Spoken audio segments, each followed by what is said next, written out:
ইসলামের অর্থনীতির সবচেয়ে ফান্ডামেন্টাল বিষয় হলো যাকাত সিস্টেম। সূরা আরাফ আল্লাহ তাআলা বলছেন, যারা অবৈধভাবে সম্পদ অর্জন করে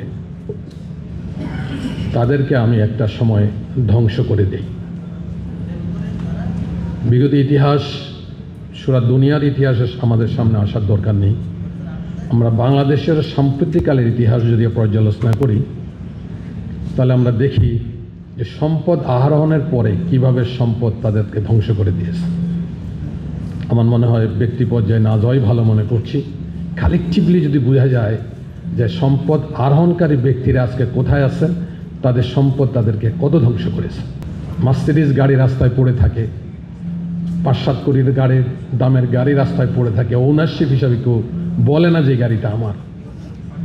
সুতরাং আমরা আল্লাহর অমোঘ বাণীটাকে খেয়াল রাখবো, স্মরণ করব, প্র্যাকটিস করব।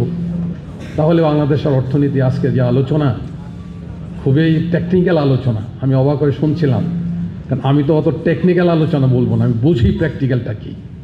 সুতরাং আমরা যদি অবৈধ সম্পদ অর্জনেরটা রোধ করতে পারি, এখানে অ্যান্টি কারাপশনের লোক আছেন, তাহলে বাংলাদেশের ৮ লক্ষ কোটি টাকার budget, as per our observation it was more than 25% টাকা ড্রেনেজে চলে যাচ্ছে। টানা ৭ম-বারের মতো বেস্ট টিস্যু পেপার ব্র্যান্ড হিসেবে স্বীকৃতি পেয়েছে বসুন্ধরা টিস্যু। আমরা ফরেন এমবিসির দিকে বলছিলাম, এই 25% টাকার এই যে ড্রেনেজ চলে যাচ্ছে, এটা যদি রোধ করা যায়, বাংলাদেশের অর্থনীতি নিয়ে অত ভাবতে হবে না। We did not mention the জাকাত, দিস ইজ ডিফারেন্ট ইস্যুস। আমরা তো জানি, you knows it very well, Jamaat Islam ভালোই জানে, ইসলামের অর্থনীতির সবচেয়ে ফান্ডামেন্টাল বিষয় হলো জাকাত সিস্টেম। ওটা যদি চালু করা যায় তাহলে 15 ইয়ার্স বাংলাদেশে জাকাত খাওয়ার কোনো লোক থাকবে না। We nose it very well, that's a secondary issue. But আমরা বলতে চাই, বাংলাদেশের যে অর্থনীতির যে অবস্থা, এটাকে রোধ করতে হলে যে আনফেয়ারনেস যেটা হচ্ছে, যেটা ড্রেনে চলে যাচ্ছে, সেটাকে আগে কন্ট্রোল করতে হবে। সে কন্ট্রোল করবে কারা?